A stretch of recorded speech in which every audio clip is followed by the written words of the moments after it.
Hello student, स्वागत है learn chemistry में और मैं हूं आपकी एजुकेटर डॉक्टर अनुपम सिंह। तो कैसी चल रही है आप लोगों के बोर्ड के एग्जाम की प्रिपरेशन? आई होप अच्छी चल रही होगी। 27 को आपका केमिस्ट्री का बोर्ड का एग्जाम है, उससे पहले फिजिक्स, और उससे पहले अगर आपने पीएचई ली हुई है तो 17 को आपका पीएचई का पेपर है। तो आपने रिवीजन स्टार्ट कर दिया है क्योंकि एक बार सारा सिलेबस आप पढ़ चुके हैं, लेकिन कुछ बच्चों को प्रॉब्लम आ रही है कि वो समझ नहीं पा रहे हैं कि हम कैसे रिवीजन स्टार्ट करें, कैसे रिवाइज करें। कभी वो कोई चैप्टर उठा रहे हैं, कभी कोई चैप्टर उठा रहे हैं, कभी फिजिक्स उठा रहे हैं, कभी केमिस्ट्री उठा रहे हैं, है ना। तो कोई ढंग से प्लान नहीं कर पा रहे हैं कि कैसे रिवीजन करें। तो इसीलिए हम ये वीडियो आपके साथ शेयर कर रहे हैं जिसमें हम प्रॉपर प्लानिंग करेंगे और उसके बाद उस प्लानर के अकॉर्डिंग एक्शन लेंगे, रिवाइज करेंगे। जब भी आपको कोई काम करना होता है, सपोज कि आप कोई घर बना रहे हैं, ठीक है, उसका आपको नक्शा बनाना है, तो नक्शा बनाने से पहले आपको पता होना चाहिए कि आपके पास जगह कितनी है, आपको उसमें कितने रूम बनाने हैं। तो यानी कि आपको पहले नॉलेज होनी चाहिए, फिर आप उसका क्या करेंगे, एक फॉर्मेट बनाएंगे, एक नक्शा बनाएंगे और देन फिर आप कंस्ट्रक्शन स्टार्ट करेंगे। तो बिल्कुल हमें वैसे ही करना है। अपने 95 प्लस स्कोर करने हैं केमिस्ट्री के एग्जाम में, तो उसके लिए हमें क्या करना होगा, प्लानर बनाना होगा और फिर उस पर हमें एक्शन लेना होगा। तो इसके लिए हमें सबसे पहले अपनी प्रायर जो हमारे पास नॉलेज है उस सबको हम गैदर करेंगे, इकट्ठी करेंगे। आपको पता है, जल्दी से देख लेते हैं। 70 मार्क्स का पेपर है, ठीक है, 27 फैब को आपका पेपर है, ये तो आपको पता है। साथ ही यहाँ पर 16 क्वेश्चन एमसीक्यू के आएंगे जो कि सेक्शन ए में होंगे। आपका जो पूरा पेपर होगा वो 5 सेक्शन में डिवाइडेड है, A B C D E. A section में 16 एमसीक्यू होंगे और जिनमें साथ में 3 से 4 असर्शन, रीजन या स्टेटमेंट के भी क्वेश्चन आएंगे। सेक्शन जो बी है उसमें शॉर्ट आंसर वाले क्वेश्चन आते हैं बेटा, 2 मार्क्स के क्वेश्चन होते हैं। सेक्शन जो सी होता है उसमें 3 मार्क्स के 7 क्वेश्चन बनेंगे और सेक्शन डी के अंदर आपको 2 केसेस दिए जाएंगे और उन पर आधारित आपसे क्वेश्चन पूछे जाएंगे जो कि 4 मार्क्स के होंगे। मतलब ये जो 2 क्वेश्चंस हैं, जो 2 केसेस हैं, इनमें 4 मार्क के 2 क्वेश्चन आएंगे। ये साथ में लॉन्ग आंसर भी आएंगे 3 मार्क्स के, 5 मार्क्स के, और ये 3 क्वेश्चंस होंगे, ये सेक्शन ई के अंदर आएंगे। तो इस तरह से टोटल 70 मार्क्स आपको लेने हैं, राइट। देखो, हर एक जगह में आप पूरा देख रहे हो जो पेपर, 3 नंबर का भी क्वेश्चन बन रहा है, 5 का भी बन रहा है, 2 का भी बन रहा है, 1 का भी बन रहा है। मैं आपको सीधा सीधा कहूं कि आपको तैयारी जो करनी है, आपको जो फाइट जो करनी है 1 नंबर पाने के लिए करनी है। अरे हर एक क्वेश्चन पार्ट्स में ही डिवाइड होकर आता है, हर एक पार्ट के 1-1 नंबर होते हैं, तो हमें 1-1 नंबर जुटाकर अपने 70 मार्क्स पूरे करने हैं, यही करना होता है, ठीक है। तो उस 1-1 नंबर को जुटाने के लिए हमें बहुत अच्छे से प्लानिंग करनी होती है, बहुत अच्छे से चीजों को रिवाइज करना होता है और कॉन्सेप्ट पर फोकस करना होता है। तो सबसे पहली बात जो इस बार सीबीएसई ने बोली भी है कि जो आपका पेपर आएगा बेटा वो कॉन्सेप्चुअल बेस्ड पेपर आएगा, यानी कि जितने भी कंसेप्ट आए हैं आपके, कितने भी कंसेप्ट आप पढ़े हो अब तक, उन सब की आपको डीप नॉलेज होनी चाहिए, राइट। अगली इंफॉर्मेशन क्या है हमारी, कि जो हमारी केमिस्ट्री है फिजिकल, इनऑर्गेनिक और ऑर्गेनिक में डिवाइड हो रखी है ना। फिजिकल केमिस्ट्री में 3 चैप्टर आते हैं, solution, electrochemistry and chemical kinetics, और हमारी जो फिजिकल केमिस्ट्री आएगी वो 23 मार्क्स की होगी। 70 मार्क्स में से 23 मार्क्स का जो पेपर है वो फिजिकल केमिस्ट्री से बनेगा। नेक्स्ट, जो इनऑर्गेनिक केमिस्ट्री में 2 ही चैप्टर हैं, डी एंड एफ ब्लॉक और कोऑर्डिनेशन कंपाउंड, दोनों की वेटेज 7-7 मार्क्स ईच है ना। 7 नंबर का पेपर यहाँ से आएगा, 7 नंबर का पेपर यहाँ से आएगा, और टोटल 14 मार्क्स का पेपर जो है वो इनऑर्गेनिक केमिस्ट्री से आएगा। ऑर्गेनिक का पोर्शन बड़ा है, 33 मार्क्स की है और इसके अंदर हमारे 5 चैप्टर्स आते हैं। तो ये हमारी नॉलेज हो गई, ये सारे हमारे पास चैप्टर हैं, ये हमारा मार्क्स डिस्ट्रीब्यूशन है। अब इसके बाद हमें क्या करना है, प्लानिंग करनी है, एक्शन लेना है कि हमें इन 10 चैप्टर्स को, टोटल हमारे 10 चैप्टर्स हो गए, इन 10 चैप्टर्स को हमें कैसे रिवाइज करना है। तो हमारे पास 10 चैप्टर हैं, कॉन्सेप्चुअल बेस्ड हमें स्टडी करनी है, ठीक है। पहली चीज हमने यही बात करी कि ये हमारा पहला एक्शन हो गया। दूसरी बात, हमारे पास 10 चैप्टर हैं। तीसरी बात,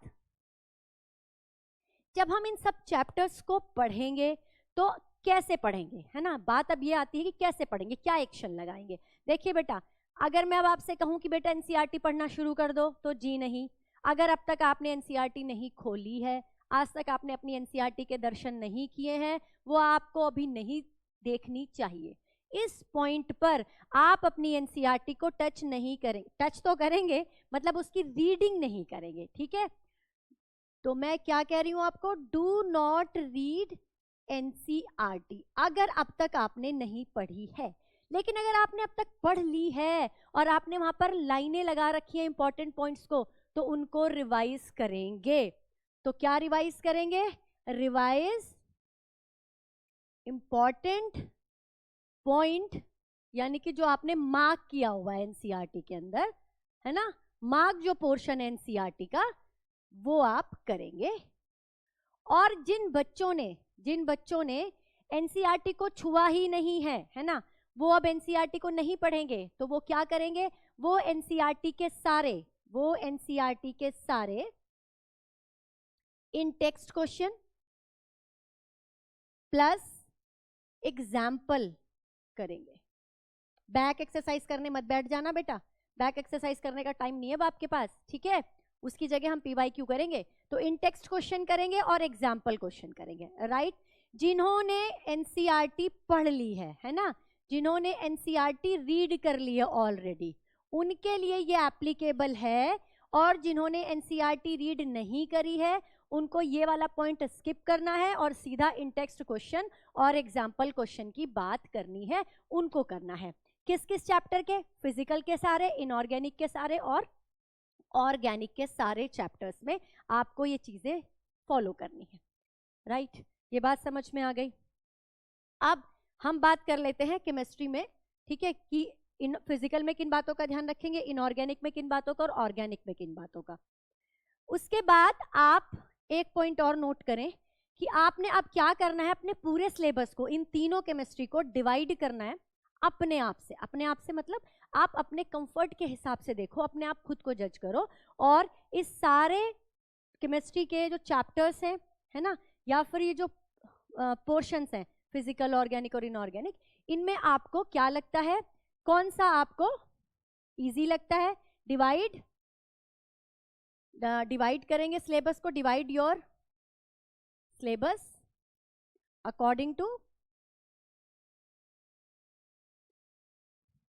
अकॉर्डिंग टू योर कंफर्ट। किस में डिवाइड करेंगे, इन डिफिकल्ट पोर्शन कौन सा लग रहा है आपको, इजी पोर्शन कौन सा लग रहा है, और मॉडरेट पोर्शन कौन सा लग रहा है।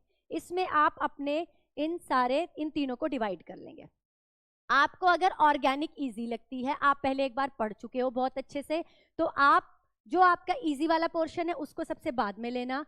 जो आपको टफ लग रहा है, हमसे न्यूमेरिकल नहीं हो रहे, हमसे कैलकुलेशन नहीं हो रही, हमसे फॉर्मूले याद नहीं हो रहे, तो बेटा पहले फिजिकल स्टार्ट कर लो, मोस्टली स्टूडेंट को इनऑर्गेनिक जो लगती है वो मॉडरेट लगती है, क्योंकि इनऑर्गेनिक में सारा थ्योरेटिकल पार्ट है, सिर्फ एक मैग्नेटिक मूवमेंट वाला क्वेश्चन है उसमें आपको निकालना पड़ता है, या फिर कोऑर्डिनेशन में आपको हाइब्रिडाइजेशन, उसमें भी कुछ कैलकुलेशन नहीं है सच, है ना, ये सारा थ्योरेटिकल है। और ऑर्गेनिक में आपको रिएक्शन समझनी होती हैं, ठीक है।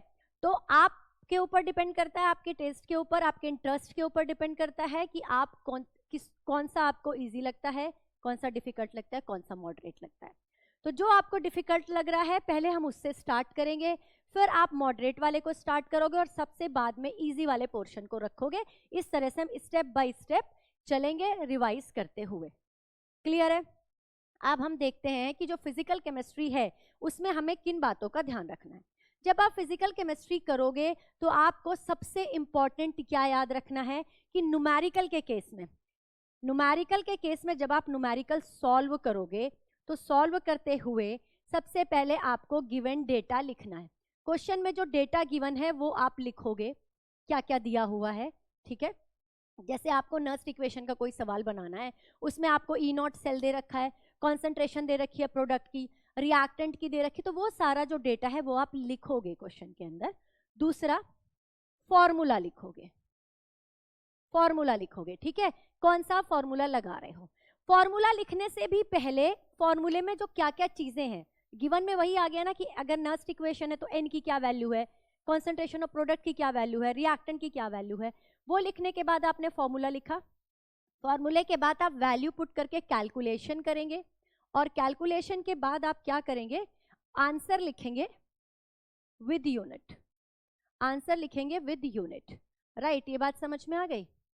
इस स्टेप में चलेंगे तो पहला स्टेप है डेटा लिखेंगे, दूसरा फॉर्मूला लिखेंगे, तीसरा कैलकुलेशन लिखेंगे और फोर्थ है आंसर विद यूनिट।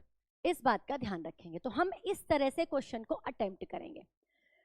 अब कुछ बच्चे क्या करते हैं, फटाफट उठाते हैं, फॉर्मूला भी नहीं लिख रहे, सीधा फॉर्मूला दिमाग के अंदर याद किया, वैल्यूज पुट करी फॉर्मूले के अंदर, बेसिक फॉर्मूला नहीं लिखा और कैलकुलेशन करनी शुरू कर दी, आंसर आ गया, यूनिट लगाई नहीं और अपना आगे बढ़ गए और उनको लगता है कि टीचर ने उनके नंबर काट लिए। ऐसा नहीं है। एक बात का ध्यान रखें, सीबीएसई का जो अभी लेटेस्ट इंफॉर्मेशन आई है उसके अकॉर्डिंग स्टेप वाइज मार्क्स मिलेंगे इस बार। कैसे मार्क्स मिलेंगे इस बार? स्टेप वाइज मार्क्स अलॉट होंगे आपको, स्टेप वाइज मार्क्स मिलेंगे बेटा, हर एक स्टेप के मार्क्स मिलेंगे, ठीक है, ऐसा सीबीएसई ने बोला है। आपने डेटा लिखा है, सही उतारा है, आपने फॉर्मूला बिल्कुल ठीक लिख दिया है, आपको यहाँ तक आधे नंबर का आधा काम आपने कर लिया, आधा नंबर मिल गया 2 नंबर के क्वेश्चन में। कैलकुलेशन करी, आधा नंबर यहाँ मिल गया, सही आंसर निकाल दिया और यूनिट लगा दी, पूरे 2 नंबर आपने कमा लिया। हर एक स्टेप पे आपको नंबर मिलता है, ठीक है। तो बहुत अच्छे से ध्यान रखेंगे, किसी भी स्टेप को खाएंगे नहीं, स्किप नहीं करेंगे, राइट। तो न्यूमेरिकल करते हुए आपको इस बात का ध्यान रखना है कि आपका जो पूरा क्वेश्चन है वो स्टेप वाइज चल रहा है। उसके बाद ये करने के बाद ये तो आपके दिमाग में फीड हो गया कि आपको न्यूमेरिकल प्रैक्टिस ऐसे करनी है। इन चैप्टर को तैयार कैसे करना है? देखिए, जब आप सॉल्यूशन करें, आपने पूरा एक बार रिवाइज कर लिया है, आपने क्या करना है, इसका 1 शॉट देखना है, इसका 1 शॉट देखिए, ठीक है। 1 शॉट देखने के बाद इसमें आप, अगर आपने एनसीईआरटी पढ़ी है कभी पहले, लाइनें लगाई हुई हैं, तो आप सीधा 4th पॉइंट पर जाएंगे, आप उन इंपॉर्टेंट जो मार्क की हुई लाइन है उनको रीड करेंगे। अगर आपने नहीं पढ़ी हुई है तो इस पोर्शन को आप स्किप करेंगे 4th नंबर को और आप 5th पर जाएंगे और इन टेक्स्ट क्वेश्चन और एग्जाम्पल क्वेश्चन करेंगे। तो आप यहाँ पर क्या करेंगे, एनसीईआरटी के क्वेश्चन करेंगे, राइट। यही आप इलेक्ट्रोकेमिस्ट्री के साथ करेंगे, यही आप काइनेटिक्स के साथ करेंगे, 1 शॉट करेंगे, एनसीईआरटी के क्वेश्चन करेंगे। उसके बाद बेटा आप करेंगे पीवाईक्यूज। इतनी चीजें हर एक टॉपिक की मैंडेटरी हैं, आपको करनी है, ठीक है, आपको करनी है। जब आप पीवाईक्यू कर रहे होंगे, जब आप इन टेक्स्ट क्वेश्चन एनसीईआरटी के कर रहे होंगे, एग्जाम्पल क्वेश्चन कर, एग्जाम्पल ये नहीं कि उसमें से पढ़ लिए, अच्छा इसने ये किया, अरे इसने तो कर दिया, आपको करना है, कॉपी पेन लेकर बैठना है और आपको क्वेश्चन सिर्फ पढ़ना है और सॉल्व करना है, राइट। ये करेंगे। उसके बाद आप फॉलो क्या करेंगे, फॉलो न्यूमेरिकल करते हुए आपको ये चीज ध्यान रखनी है, ठीक है।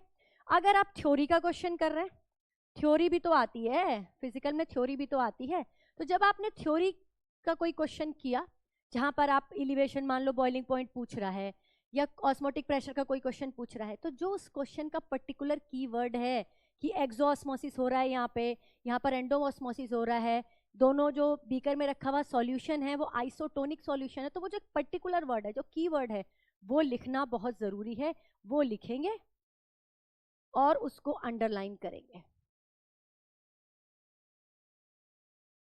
उसको क्या करेंगे, अंडरलाइन करेंगे। ये बात समझ में आ गई, राइट। तो ये बात आप ध्यान रखेंगे फिजिकल केमिस्ट्री में थ्योरी का क्वेश्चन अटेम्प्ट करते हुए और न्यूमेरिकल को अटेम्प्ट करते हुए। मैम ये 1 शॉट कहाँ से करें? 1 शॉट सारे के सारे चैनल पे पड़े हुए हैं। 1 शॉट करते हुए अगर आपको कोई दिक्कत आ रही है, कोई टॉपिक बीच में से समझ में नहीं आ रहा, डिटेल चैप्टर की वीडियो भी चैनल पर पड़ी हुई है, आप उस पर्टिकुलर टॉपिक की वीडियो जाकर वहां देखिए, उस टॉपिक को समझिए और अपने सारे प्रॉब्लम सॉल्व कीजिए। कोई भी प्रॉब्लम अभी भी आ रही है आपको, आप कमेंट कीजिए मुझे, मैं आपकी जरूर हेल्प करूंगी, ठीक है। उसके बाद हम इनऑर्गेनिक की बात करते हैं। इनऑर्गेनिक में 2 ही चैप्टर हैं और मैंने क्या कहा था, अभी थ्योरेटिकल बेस्ड चैप्टर हैं। इन चैप्टर्स में भी आपको दोनों में क्या करना है, 1 शॉट करना है। यहां पर बेटे इन दोनों चैप्टर में ना एनसीईआरटी पढ़नी बहुत जरूरी थी, specially in D and F. D and F में एनसीईआरटी में दी हुई टेबल, दिए हुए ग्राफ, इसी तरह केमिकल काइनेटिक्स के, अच्छा यहाँ पर एक चीज और बता दूं, केमिकल काइनेटिक्स के और एक ग्राफ है आपका उसमें इलेक्ट्रोकेमिस्ट्री में, ग्राफ्स भी आपको अच्छे से याद करने हैं। इसी तरह डी एंड एफ ब्लॉक में जो ग्राफ दिए हुए हैं, जो टेबल्स दे रखी हैं, वो आपको अच्छे से करनी है।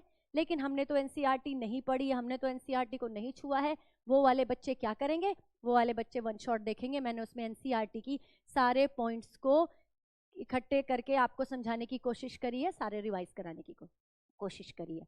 वन शॉट करेंगे। अगर आपने रिवाइज किए हुए हैं, आपने कोई पॉइंट्स लगाए हुए हैं इंपॉर्टेंट, कुछ आपने टेबल मार्क की हुई है, तो जाइए एनसीईआरटी रिवाइज कीजिए, 4th पॉइंट पे जाइए। नहीं किया हुआ है तो स्किप करें इस नंबर को और आप एनसीईआरटी के क्वेश्चन करें in text plus example question, right. Third फिर आप करेंगे यहाँ पर पीवाईक्यूज करेंगे इनऑर्गेनिक केमिस्ट्री के अंदर। अब बात करते हैं ऑर्गेनिक केमिस्ट्री की। ऑर्गेनिक केमिस्ट्री में भी बिल्कुल हम ऐसे ही चीजों को फॉलो करेंगे, है ना, लेकिन पॉइंट टू रिमेंबर यहाँ पर क्या है, in case of organic chemistry किन बातों का ध्यान रखना है। पहली बात यहाँ पर, जब भी आप ऑर्गेनिक केमिस्ट्री की कोई भी रिएक्शन करने जा रहे हैं, है ना, ऑर्गेनिक केमिस्ट्री की कोई भी रिएक्शन अगर आप करने जा रहे हैं, मैं यहाँ ऑर्गेनिक केमिस्ट्री के बारे में आपको बस समझा रही हूँ, तो सबसे पहले आपको क्या करना है, आपको यहाँ पर वन शॉट तो देखना ही है।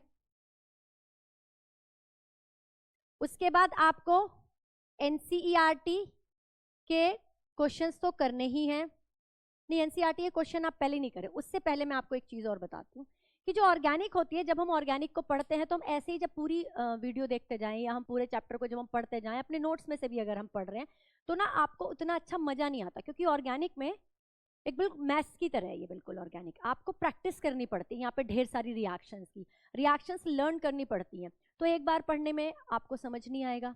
यहाँ पर जो क्वेश्चन बनेंगे वो कैसे भी तरीके से आ सकता है, या तो आपसे नेम रिएक्शन पूछ ले, या आपको एक फ्लो चार्ट सा दे दे, उसमें रिएजेंट लिख दे, आपसे पूछ ले प्रोडक्ट क्या बनेगा, इस तरह से क्वेश्चन आ सकता है फिल इन द ब्लैंक्स की फॉर्म में। आपसे कोई डिस्टिंग्विश टेस्ट पूछ सकता है, आपसे ABCD क्या बन रहा है इस पूरी उसमें सीरीज में, ऐसे पूछ सकता है क्वेश्चन। और आपसे क्या पूछ सकता है, कोई रीजनिंग का क्वेश्चन पूछ सकता है, why phenol is more acidic then alcohol, इस तरह से क्वेश्चन पूछ सकता है। तो ऑर्गेनिक में ना अलग अलग टाइप के क्वेश्चंस बनते हैं, रिएक्शन में से बनते हैं, थ्योरी में से बनते हैं, मेथड ऑफ प्रिपरेशन में से बनते हैं, और नेम रिएक्शन डायरेक्ट भी आती है। तो ऑर्गेनिक एक अपने आप में ना एक बहुत बड़ा कह लो इजी है। मुझे टफ नहीं लगती ऑर्गेनिक, मेरे बहुत सारे स्टूडेंट को ऑर्गेनिक टफ नहीं लगती, उनको बहुत मजा आता है करने में। आई होप आपको भी इतनी टफ नहीं लगती होगी। एक बार अगर आप पढ़ना शुरू कर देते हैं तो आपको यहाँ पर अच्छा लगने लगता है, क्योंकि सारी चीजें इंटर रिलेटेड है। हेलो एल्केन्स की रिएक्शन पढ़ते हो तो वो अल्कोहल में काम आती है, अल्कोहल की पढ़ते हो तो वो एल्डिहाइड में काम आती है, और एल्डिहाइड की पढ़ते हो तो एमीन्स में काम आती है। बायोमोलिक्यूल छोटा सा चैप्टर है, थोड़ा सा अलग है, ठीक है। तो जब आप ये सारे चैप्टर्स पढ़ रहे हो तो वन शॉट तो यहाँ करोगे ही करोगे। मैंने नेम रिएक्शन, हर एक चैप्टर की नेम रिएक्शन की वीडियो बनाई है। हेलो एल्केन की अलग है, अल्कोहल की है, एल्डिहाइड की, एमीन की। पहले आपने पूरा पढ़ लिया, उसके बाद आपने नेम रिएक्शन की वीडियो देख ली, राइट। उसके बाद आपने क्या करना है, उसके बाद मैंने रीजनिंग की वीडियो बनाई हुई है, हर एक चैप्टर की रीजनिंग के जो क्वेश्चन निकलते हैं इनमें से उसकी वीडियो बनाई हुई है, फिर आप उसको करेंगे। उसके बाद आप क्या करेंगे, नेम रिएक्शन हो गया, रीजनिंग हो गया, डिस्टिंग्विश टेस्ट। डिस्टिंग्विश टेस्ट, हर एक चैप्टर में से जो डिस्टिंग्विश टेस्ट है, एल्डिहाइड कीटोन में काफी सारे टेस्ट हैं, टॉलेंस है, फेलिंग है, हेलो फॉर्म रिएक्शन है, ये सबको एक जगह समराइज करके इसकी एक वीडियो बनाई हुई है, फिर आप उससे करेंगे। इतना सब कुछ करने के बाद अब आपने यहाँ पढ़ ली थी सारी रिएक्शन, फिर आपने यहाँ पे रिवाइज करी, कुछ नेम रिएक्शन डिस्टिंग्विश टेस्ट में भी आएंगी, इनका जिक्र रीजनिंग में भी होगा। तो देखो ये रिएक्शंस बार बार आपके सामने आ रही हैं, बार बार सामने आ रही हैं, तो आप उनको बार बार जब पढ़ रहे हो तो आपको क्या हो जाएगा, बहुत पक्के से वो सारी रिएक्शन याद हो जाएगी। इतना कर लिया आपने।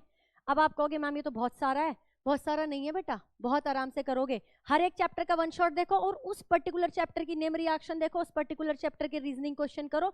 अगर उसमें डिस्टिंग्विश टेस्ट है, हेलो एल्केन में है नहीं, उसको छोड़ दो, है ना, इतना कोई खास कुछ है नहीं, तो आप उसको छोड़ के उसके बाद सीधा इसके एनसीईआरटी के क्वेश्चन करो, है ना, इन टेक्स्ट और एग्जाम्पल बिल्कुल बन जाएंगे सारे क्वेश्चन। इतना सब कुछ आपने कर लिया तो बिल्कुल बनेंगे, और उसके बाद पीवाईक्यूज करेंगे। इस तरह से हम अगर हर एक चैप्टर का प्लान करेंगे तो 95 प्लस आने से हमें कोई भी नहीं रोक सकता। बस छोटी छोटी चीजों का ध्यान रखना है, पेपर को स्टार्ट करते हुए या फिर उससे भी पहले प्रैक्टिस करते हुए हर एक क्वेश्चन में स्टेप वाइज आप जो पूछा हुआ है, आप वो स्टेप वाइज इंफॉर्मेशन उनको प्रोवाइड कर रहे हो या नहीं कर रहे हो। क्योंकि एक बात का ध्यान रखना कि जितना आप स्टेप वाइज पेपर करोगे, आपको करना भी, एक तो पेपर किया हुआ भी अच्छा लगेगा और सामने वाले को चेक करने में भी बहुत आसानी होगी, और नंबर भी फिर वो आपको बहुत आसानी से दे देगा। तो हमारा तो मेन मोटिव है कि हमें नंबर पूरे मिल जाएं, और नंबर पूरे मिल जाए उसी हिसाब से हम पेपर को क्या करेंगे, लिखने की प्रैक्टिस करेंगे। तो ये सारी चीजें आप कर लें, और इनको करने के बाद फिर आप करेंगे सैंपल पेपर्स। मैम इतना करने के बाद तो टाइम ही नहीं बचेगा। बेटा अगर आपने इतना सब कुछ कर लिया और पीवाई क्यू कर लिया, तो अगर एक सैंपल पेपर भी कर लिया इनफ है अभी के लिए, एक सैंपल पेपर भी कर लिया तो इनफ है।